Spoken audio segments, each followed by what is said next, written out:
barrier between God and man is sin. Alibonge igama lenkosi. Kanti siyini isono? Isono siyikho konke ongamthokozisi uNkulunkulu. Isono siuphambana nomthetho kaNkulunkulu. Alibonge igama lenkosi. Namabantwana bakaIsrael, abantwana uNkulunkulu ebadalile mjeyi, wabadala wasebabekela nje umthetho owodwa ukuthi ningadla konke kodwa ningadli umuthi owodwa. Alibonge igama lenkosi. Kodwa lithi iBhayibheli ngoba uSathane noma ubekiwe umthetho uyanyonyoba afuna ukusidistracta from emthethweni uNkulunkulu awubekile. Lithi iBhayibheli inyoka yayihlakaniphile kunazo zonke izilwane endle. Libuza uAdam, libuza uEva ukuthi ngempela uNkulunkulu ushilo yini.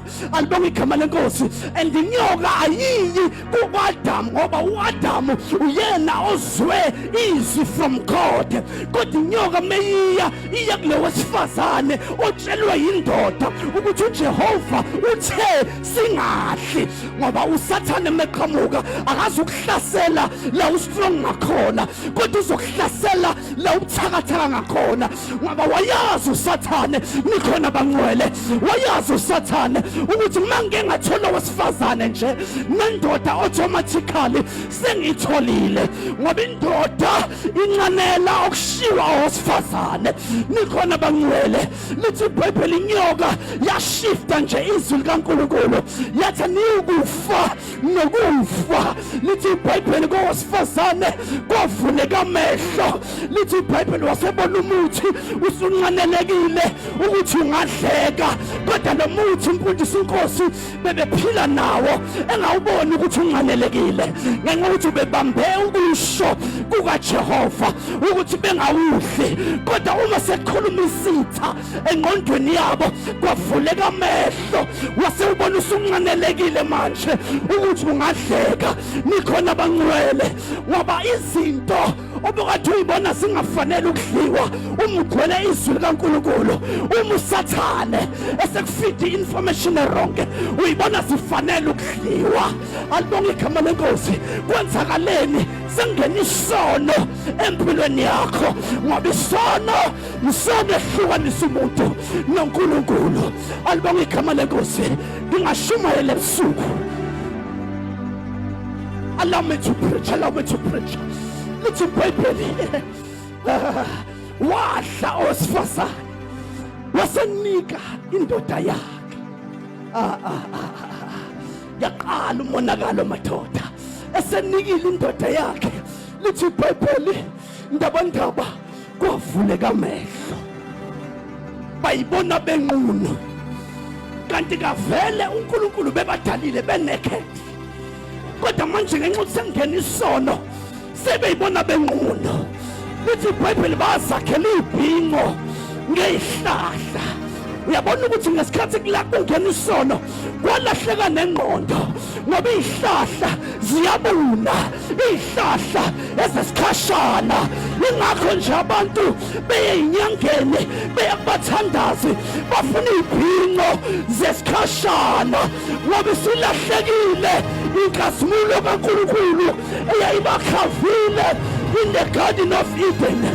Bethungela ibhinqo bayibona ukuthi sembethe. uNkulunkulu akashongo ukuthi wabagqokisa, vele bebemphethe ukuthi they were covered ngenkazimulo kaNkulunkulu. They could not see themselves benqunu ngoba uma usenkazimulweni awuyibona umuntu kodwa inkazimulo iyakufihla. Inkazimulo ifihla nehlazo lakho. Inkazimulo ifihla nokuhlupheka kwakho. Inkazimulo ifihla ukwehluleka kwakho.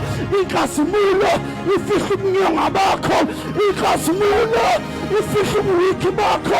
Ubonakala ustrong ngenxa yenkazimulo oyemphethe.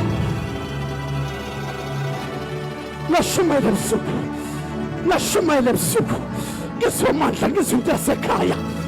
Lithi iBhayibheli sebehlile bayibona benqunu. Lithi iBhayibheli njalo ngokuphola kwelanga uNkulunkulu bekade kumkhuba wakhe ukuthi ehle ezokhulumisana nomuntu.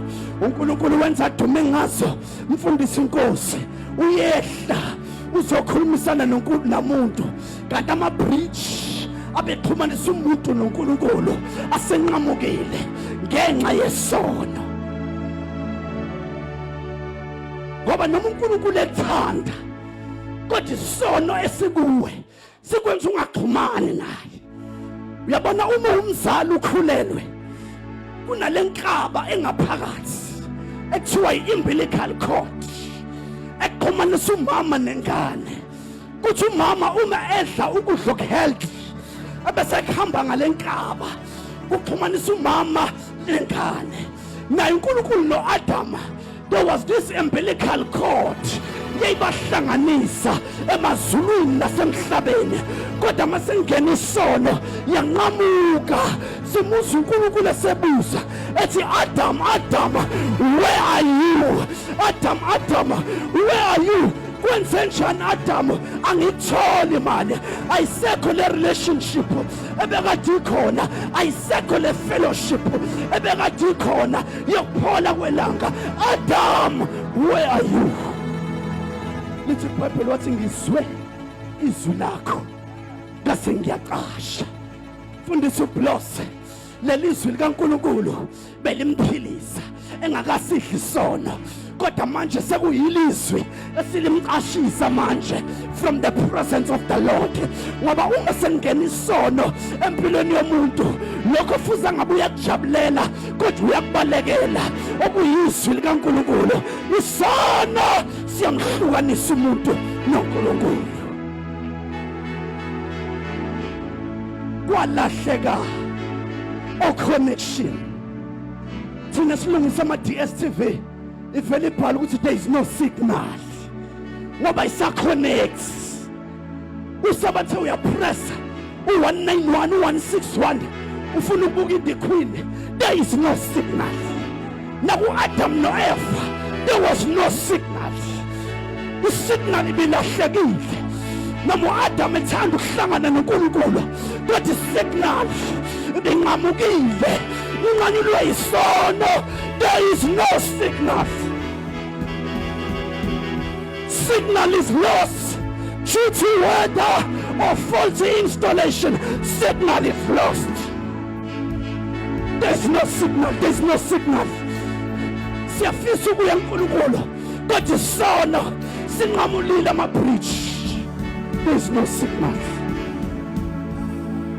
Siyafisa ukuthi sihlale kwasofa sibhala u4 sibuka iThe Queen kunalo mbhalo omubi. There is no signal. And lento yenzeka bemfundisi Mabaso uyikhokhela iDS uyikhokhela u400 kodwa vele ibhalela umbhalo nje there is no signal. Ngenxa yesono there is no signal. Asakwazi ukuyela kuNkulunkulu. Usubona ukuthi kwanqamuka isignal ngempela.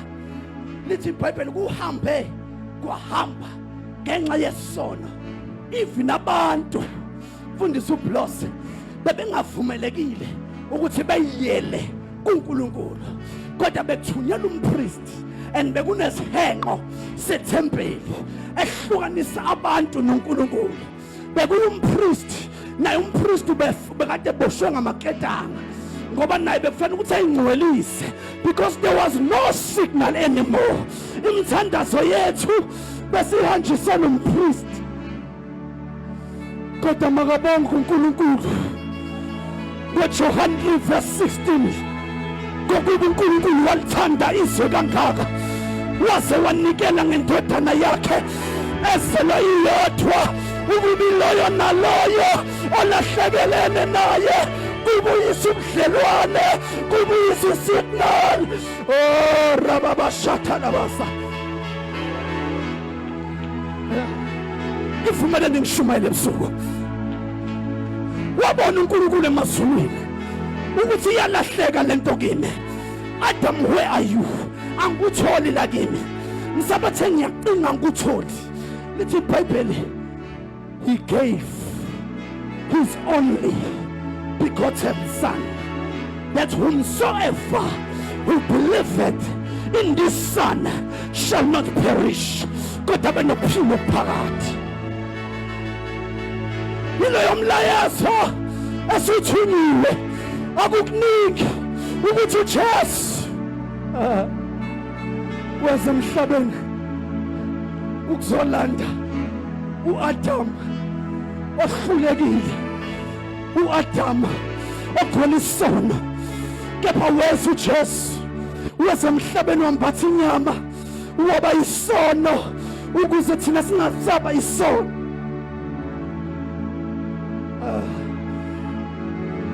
Ake ngichaze lento before I preach. Lithi iBhayibheli umfundisi uNkosi wanikela ngendodana yakhe eyayizelwe iyodwa,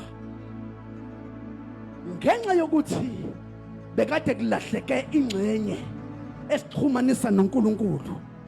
Kwamkhosta uNkulunkulu ukuthi athathe kuye ahlephule ingxenye yakhe. Ningizwile kodwa abazalwane, akangafuna indodana kaJosefa mhlambe, akangafuna noma indodakazi noma indodana yomuntu ophilayo, kodwa lithi iBhayibheli wanikela ngendodana yakhe. Kanti uNkulunkulu, he is God the Father, he is God the Son, he is God the Holy Spirit. He took from himself wakhipha ingxenye kuye ukuze ayolanda lengxenye elahlekile in the Garden of Eden. And ngesikhathi elenga, it was in the Garden of Gethsemane. Yes. Izinto zamosheka in the Garden of Eden, kodwa no more in the Garden of Gethsemane. Lithi iBhayibheli bonke abamamukela wabapha amandla ukuthi babe ngabantwana bakaNkulunkulu.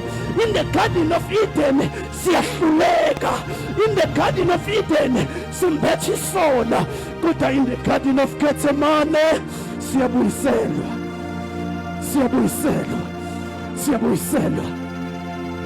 And lithi iBhayibheli ngesikhathi bona uNkulunkulu waqasuka ngalendlela ukuthi umhlaba wakhipha ameva. Ngamanye amagama ameva ayi product yecurse. Ameva uNkulunkulu akawadalanga, kodwa qhamuke ngenxa yesiqalekiso sikaNkulunkulu. Kodwa lawo meva lawo noma ayecurse in the Garden of Eden, kodwa in the Garden of Gethsemane siwabona sekhanda lawo meva sawuqhele. Kusho ukuthini lokho? Iqalekiso namabhadi ebekade zikhona in the Garden of Eden manje seyiphendukile zaba sekhanda lakhe, sekune turnaround. Iqalekiso namabhadi sezikuye awusekho cast. You are blessed going in, you are blessed going out. Ugcwele isibusiso, umntwana wesibusiso, ifavor kaNkulunkulu iphezu kwempilo yakho in the Garden of Gethsemane.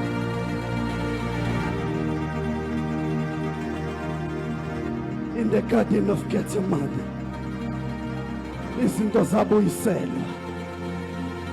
Noma umuntu besehlukene noNkulunkulu ngenxa yephambeko, ngenxa yobubi, kodwa uNkulunkulu kwangathi mfundisi uNkosi wamkhumbula uNkulunkulu ubudlelwane obabuphakathi kwakhe nomuntu. Wathi angisakwazi ukuphila manje ngingenabo lobudlelwane, ake ngithumele uJesu.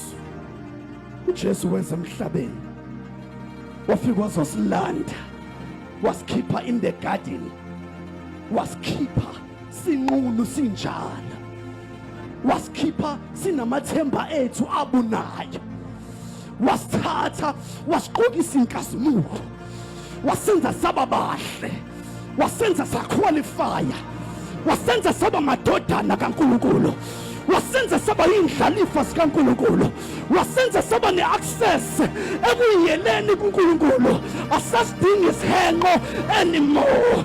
And lithi iBhayibheli ngokufa kwaJesu sadabuka isihenqo.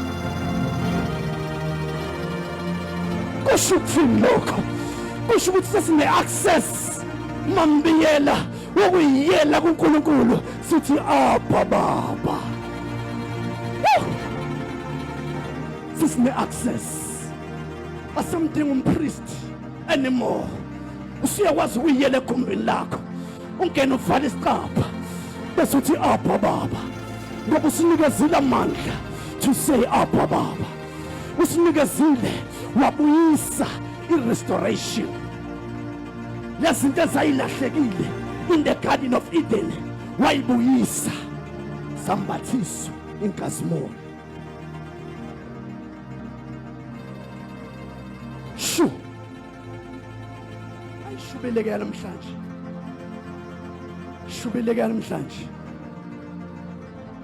ngokuba uNkulunkulu walithanda izwe kangaka waze wanikela ngendodana yakhe ezelwe iyodwa.